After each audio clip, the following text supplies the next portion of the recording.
Viva a ciência, porque todo mundo precisa ser vacinado. Vacinas salvam. A senhora está emocionada porque esse momento é muito simbólico, né? Com certeza, estou muito, muito de verdade emocionada, porque esperei muito para tomar essa vacina. Vacinas salvam.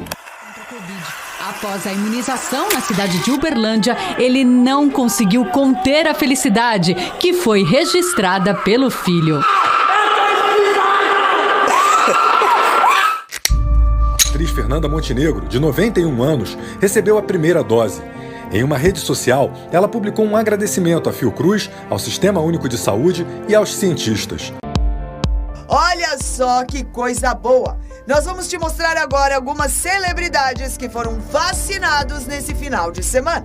Na hora da vacina, vale cantar, mesmo com a voz embargada e tudo, como fez Lulu Santos aos 67 anos. Nossa, eu fiquei emocionada e tô até agora emocionada, entendeu?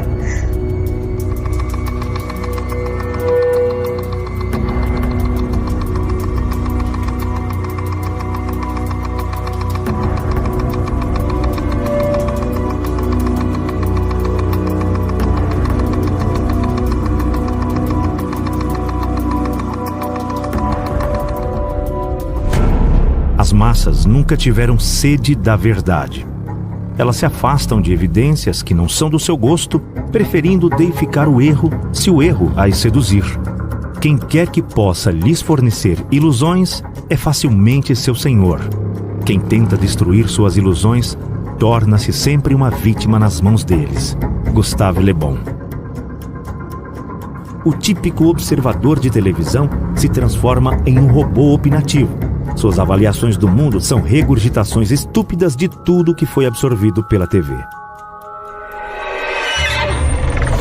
De acordo com o psicólogo Carl Jung, a maior ameaça à civilização não está nas forças da natureza, nem em qualquer doença física, mas em nossa incapacidade de lidar com as forças de nossa própria psique. Somos os nossos piores inimigos, ou, como diz o provérbio latino, o homem é o lobo do homem. Em Civilização em Transição, Jung afirma que este provérbio é um truísmo triste, mas eterno, e nossas tendências semelhantes às do lobo entram em jogo de forma mais proeminente nos momentos da história em que a doença mental se torna a norma ao invés da exceção. Quando isso ocorre em uma sociedade, é uma situação a qual Jung chamou de epidemia psíquica.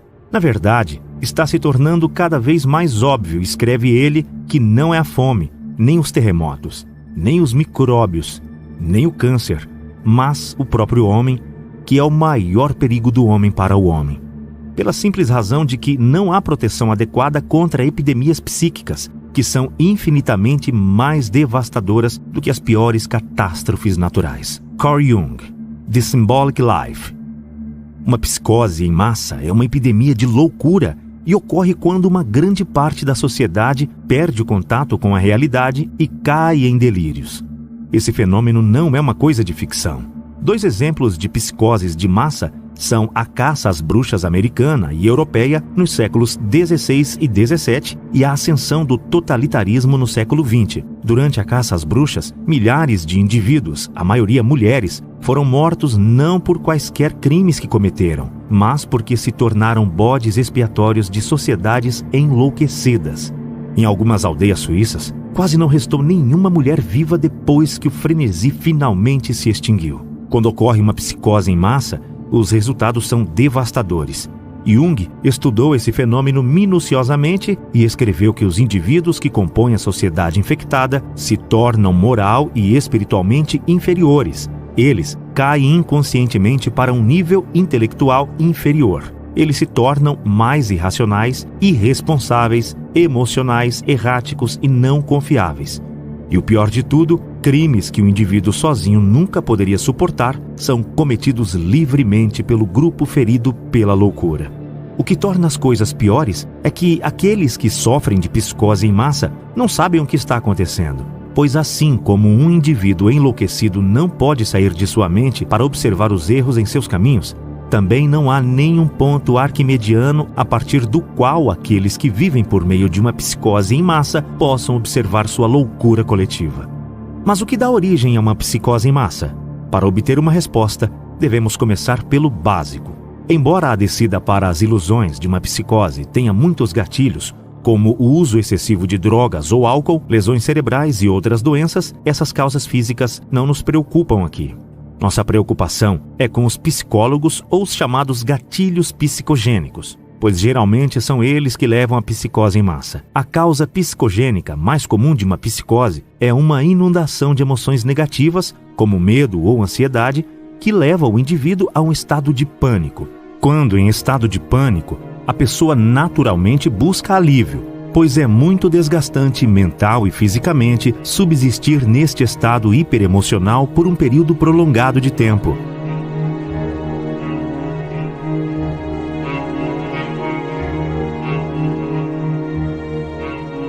Conquanto escapar de um estado de pânico possa ser feito por meios adaptativos, como o enfrentamento e derrota do medo que gera a ameaça, existe outro modo de escapar, que é passando por um surto psicótico. Um surto psicótico não é uma descida a um estado de maior desordem, como muitos acreditam, mas uma reordenação do mundo experiencial de alguém que mistura fato e ficção, ou delírios e realidade, de uma forma que ajuda a acabar com os sentimentos de pânico. Silvano Ariete, uma das maiores autoridades do século XX sobre a esquizofrenia, explica os passos psicogênicos que levam à loucura. Em primeiro lugar, à fase do pânico. Quando o paciente começa a perceber as coisas de uma forma diferente, fica assustado com isso, parece confuso e não sabe explicar as coisas estranhas que estão acontecendo. O próximo passo é o que Ariete chama de fase de insight psicótico, em que um indivíduo consegue juntar as coisas por conceber uma forma patológica de ver a realidade que lhe permite explicar suas experiências anormais. O fenômeno é chamado de insight porque o paciente finalmente vê significado e relações em suas experiências, mas o insight é psicótico porque se baseia em delírios, não em maneiras adaptativas e promotoras de vida de se relacionar com quaisquer ameaças que precipitam o pânico. Os delírios, em outras palavras, permitem que o indivíduo em pânico escape da torrente de emoções negativas, mas ao custo de perder o contato com a realidade e, por isso, Ariete diz que um surto psicótico pode ser visto como uma forma anormal de lidar com um estado de extrema ansiedade. Se o pânico despertar uma inundação de emoções negativas em um indivíduo fraco ou inseguro, e isso desencadear um surto psicótico, então, uma psicose em massa pode acontecer quando uma população de indivíduos fracos e vulneráveis é conduzida a um estado de pânico por ameaças reais, imaginárias ou fabricadas. Mas, como os delírios podem tomar muitas formas e a loucura pode se manifestar de maneiras incontáveis, o modo específico em que uma psicose em massa se desenvolve se diferencia baseado no contexto histórico e cultural da sociedade infectada. Na era moderna, a psicose em massa do totalitarismo é a maior ameaça. O totalitarismo, escreve o autor Arthur Verluis, é o fenômeno moderno do poder estatal total centralizado, junto com a obliteração dos direitos humanos individuais. No estado totalizado, existem aqueles que estão no poder e existem as massas objetificadas, as vítimas. Em uma sociedade totalitária, a população é dividida em dois grupos, os governantes e os governados, e ambos os grupos passam por uma transformação patológica. Os governantes são elevados a um status quase divino, o que é diametralmente oposto à nossa natureza de seres imperfeitos que são facilmente corrompidos pelo poder. As massas, por outro lado, são transformadas em sujeitos dependentes desses governantes patológicos e assumem um status psicologicamente regredido e infantil. Hannah Arendt, uma das mais proeminentes estudiosas dessa forma de governo no século XX, chamou o totalitarismo de uma tentativa de transformação da própria natureza humana. Mas essa tentativa de transformação apenas transforma mentes sãs em mentes doentias, como escreveu o médico holandês que estudou os efeitos mentais de viver sob o totalitarismo. Há de fato muito que é comparável entre as reações estranhas dos cidadãos do totalitarismo e de sua cultura como um todo, por um lado, e as reações dos esquizofrênicos doentes, do outro. Jost Meerloo, The Rape of the Mind. A transformação social que se desenvolve sob o totalitarismo é construída e sustentada por delírios, pois apenas homens e mulheres iludidos regridem ao status infantil de súditos obedientes e submissos e entregam o controle completo de suas vidas a políticos e burocratas. Apenas uma classe dominante iludida acreditará que possui o conhecimento, a sabedoria e a perspicácia para controlar completamente a sociedade de cima para baixo.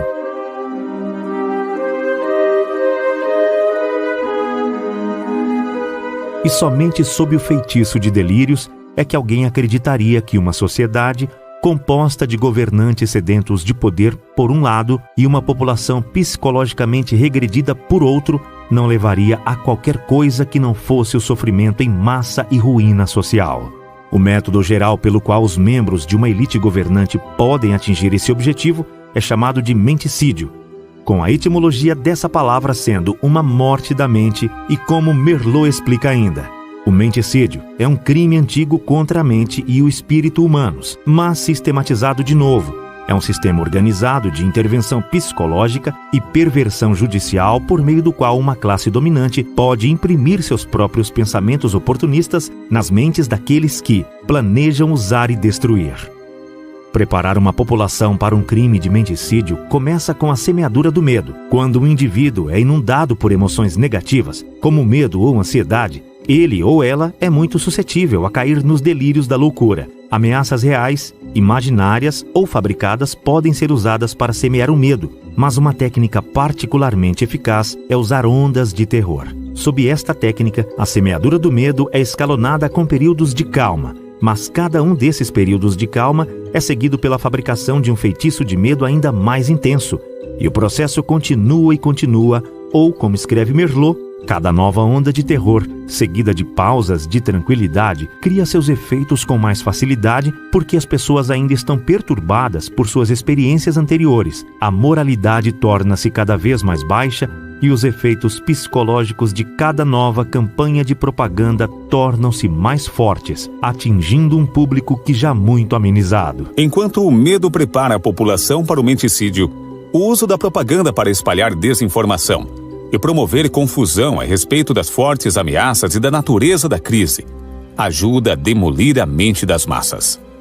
Funcionários do governo e seus lacaios na mídia podem usar relatos contraditórios, informações sem sentido e até mesmo mentiras gritantes. Quanto mais eles confundem, menos capaz será a população de enfrentar a crise e diminuir seu medo de forma racional e de maneira adaptativa. A confusão, em outras palavras, aumenta a suscetibilidade de uma queda nas ilusões do totalitarismo. Como uma pandemia. Quer dizer que a doença se propagou. O mundo está sob uma clara estado de transmissão comunitária da Covid-19 em todo o país. Ou, como explica Merleau, a lógica pode ser deparada com a lógica, enquanto a ilógica não pode. Ela confunde aqueles que pensam direito. A grande mentira e as bobagens, repetidas monotonamente, têm mais apelo emocional do que a lógica e a razão. Enquanto as pessoas ainda estão procurando um contra-argumento razoável para a primeira mentira, os totalitários podem atacá-los com outra.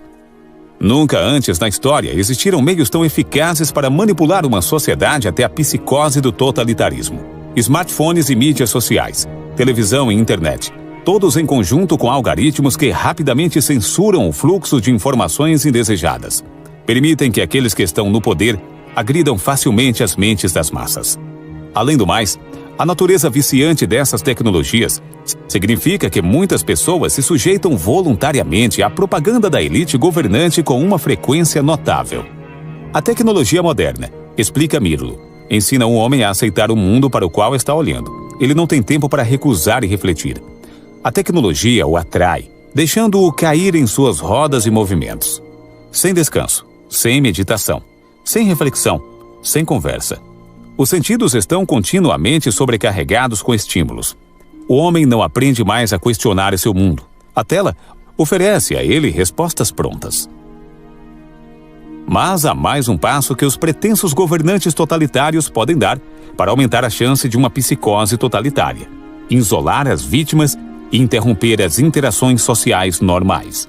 Quando sozinho e sem interações normais com amigos, famílias e colegas de trabalho, o indivíduo se torna muito mais suscetível a delírios por vários motivos. Em primeiro lugar, eles perdem o contato com a força corretiva do exemplo positivo, pois nem todo mundo é enganado pelas maquinações da elite dominante, e os indivíduos que veem através da propaganda podem ajudar a libertar outros do ataque menticida. Se, no entanto, o isolamento for imposto, o poder desses exemplos positivos diminuirá muito. Todo treinador de animais sabe por experiência própria: o isolamento e a repetição paciente de estímulos são necessários para domar animais selvagens. Os totalitários seguiram esta regra. Eles sabem que podem condicionar suas vítimas políticas mais rapidamente se forem mantidos em isolamento.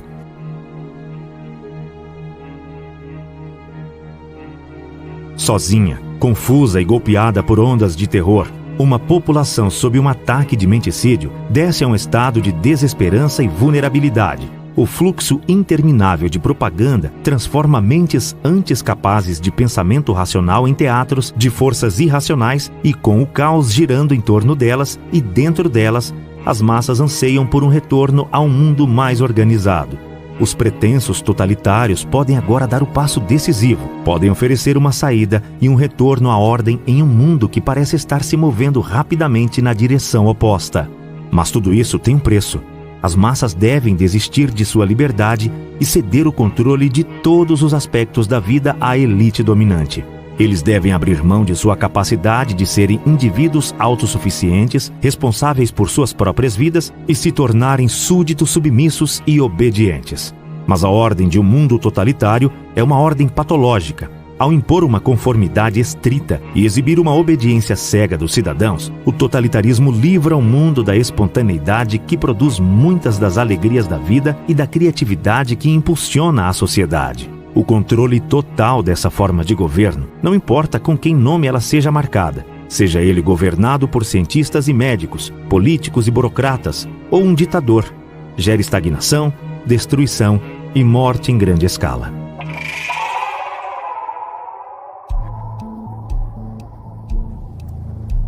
Huxley escreveu o admirável Mundo Novo como um aviso. Avanços na ciência e na tecnologia, ele acreditava, estavam abrindo caminho para o tipo de sociedade descrito em seu livro. E ele advertiu que se um tipo de ordem como em Admirável Mundo Novo se solidificar, poderia ser a revolução final e definitiva. O povo terá sua liberdade tirada deles, mas eles desfrutarão da sua servidão e, portanto, nunca a questionarão. Muito menos se rebelarão. Em uma entrevista em 1962 na Universidade de Berkeley, Huxley explicou: parece que a natureza da revolução final com a qual nos deparamos agora é precisamente esta: que estamos no processo de desenvolver toda uma série de técnicas que permitirão que a oligarquia controladora que sempre existiu e sempre existirá faça com que as pessoas amem sua escravidão. O renomado psicólogo clínico americano do século XX, Cole Roger, admitiu que o rápido desenvolvimento da ciência do comportamento, que é um conjunto de disciplinas científicas, incluindo psicologia, psiquiatria, sociologia, psicologia social, antropologia e biologia, ciências econômicas e políticas, matemática e estatísticas, estava no processo de se tornar o que ele chamou de ciência cientão. Com isso, ele quis dizer que cientistas e engenheiros sociais estavam descobrindo que, se condições cuidadosamente construídas fossem implementadas em uma sociedade, haverá uma grande probabilidade de que a maioria dos cidadãos responderá a essas condições de maneiras previsíveis e, portanto, controláveis. Ou como ele escreveu em 1954. Eu acredito que muito poucas pessoas estão cientes da expansão, amplitude e profundidade dos avanços que foram feitos nas últimas décadas na ciência do comportamento. O poder crescente de controle que ele dá será detido por alguém ou algum grupo. Tal indivíduo ou grupo certamente escolherá os propósitos ou objetivos a serem alcançados e a maioria de nós será então cada vez mais controlada por meios sutis que nem mesmo estávamos cientes deles como controladores. Parece que alguma forma de sociedade completamente controlada está chegando. Uma coisa é certa: a tecnologia e o suprimento infinito de entretenimento estimulante, mas moralmente degradante, que dela emanam, estão criando uma população passiva, ignorante e espiritualmente aleijada, desinteressada em resistir à implementação de suas cadeias políticas. Mas não é apenas um suprimento infinito de distrações que torna possível um admirável mundo novo. Huxley também previu que no futuro, certas formas de tecnologia seriam usadas para aumentar a sugestionabilidade e a obediência de uma população. de modo que todos possam ser confiáveis para se comportarem quase tão previsivelmente quanto as máquinas. Em Admirável Mundo Novo, a sugestionabilidade foi aumentada não apenas pelo uso da tecnologia, mas também por uma superdroga chamada Soma. A drogadição sistemática de indivíduos para o benefício do Estado era uma plataforma principal na política dos controladores mundiais. Soma não tinha desvantagens fisiológicas. Quando tomado em pequenas doses, estimulava a sensação de êxtase, e em doses maiores, gerava alucinações agradáveis e um sono revigorante. Forneceu o que Huxley chamou de férias da realidade e, o mais importante, tornou os cidadãos altamente submissos. Além de tranquilizar, alucinar e estimular, o Soma da minha fábula tinha o poder de aumentar a sugestionabilidade e, portanto, poderia ser usado para reforçar os efeitos da propaganda governamental. Muitas pessoas ainda acreditam que são livres. E como o Goethe escreveu, ninguém é mais desesperadamente escravizado do que aqueles que acreditam falsamente que são livres. Aqueles que se julgam livres desconsideram o fato de que ser governado no mundo moderno é ser vigiado, inspecionado, espionado, dirigido por lei, numerado, regulado, inscrito, doutrinado, pregado, controlado, verificado, estimulado, valorizado, censurado e comandado por seres que não têm o direito, nem a sabedoria, nem a virtude de fazê-lo.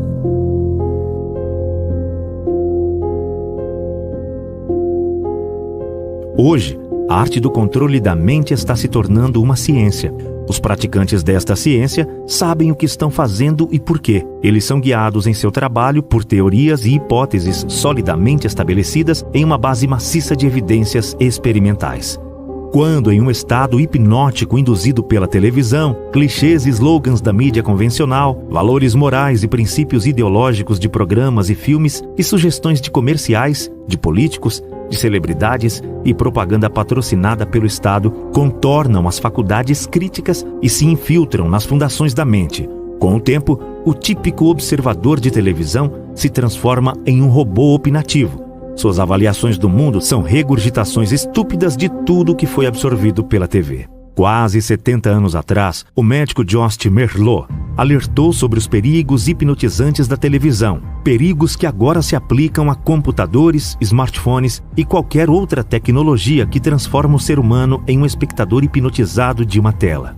O homem não pensa mais em valores pessoais, seguindo sua própria consciência e avaliações éticas. Ele pensa cada vez mais nos valores trazidos a ele pelos meios de comunicação de massa. A televisão o mantém em constante temor e fixação passiva. Conscientemente, ele pode protestar contra essas vozes anônimas, mas, mesmo assim, suas sugestões fluem para o seu sistema.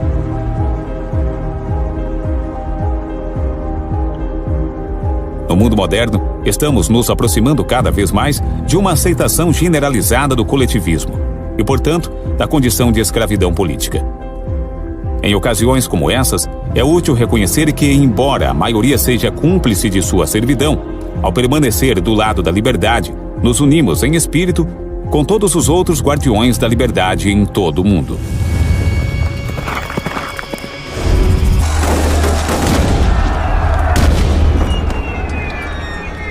Todo insubordinado, quando se levanta contra a opressão, reafirma assim a solidariedade de todos os homens. Albert Camus.